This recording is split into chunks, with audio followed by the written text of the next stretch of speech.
Hey machine knitters. So in order to make a fitted garment, we need to make a swatch of our yarn on our machine at the tension that we think that we want it. There are very precise instructions for making a swatch, but since I'm a rebel, I'm not going to do it that way.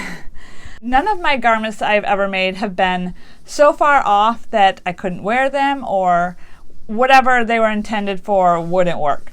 So we're going to make a skirt like this. Mine's going to be much bigger than this. This is a toddler skirt.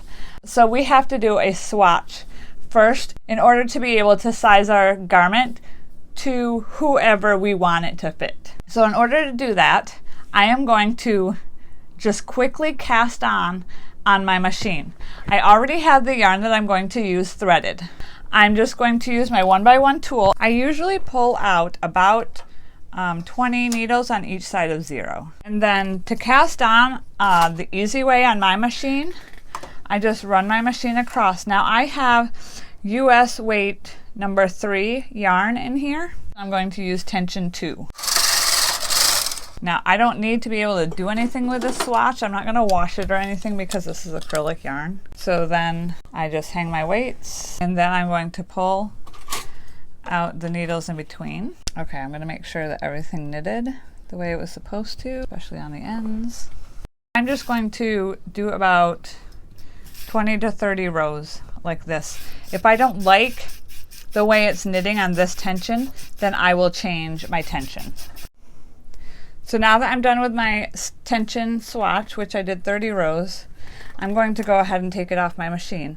So I'm unthreading my yarn. I am taking my weights off, and I'm just going to run my machine across without yarn in it.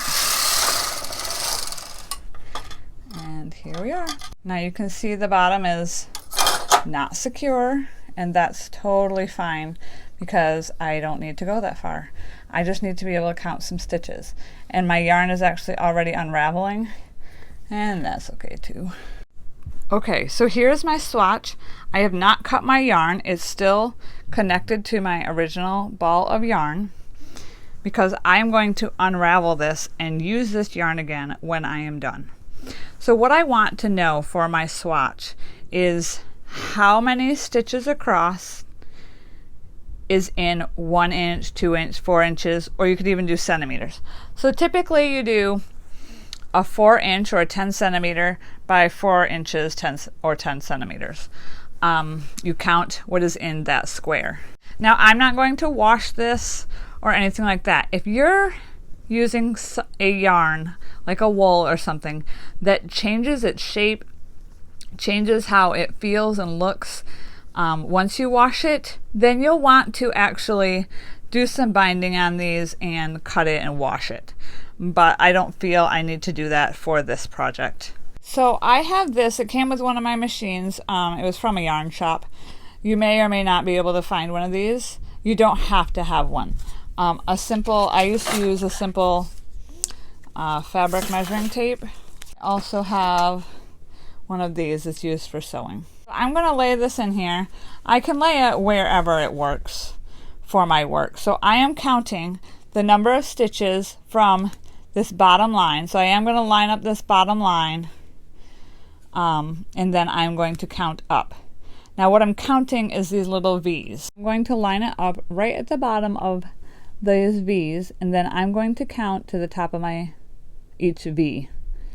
So there's 1 V, 2, 3, 4, 5, 6.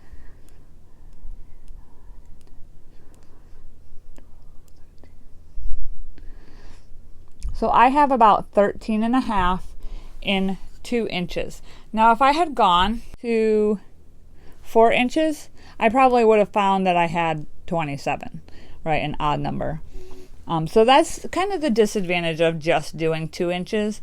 If you do all 4 inches or all 10 centimeters, you'll likely get a more accurate number, but this is close enough. So now I'm going to line up the left edge and do my gauge this way.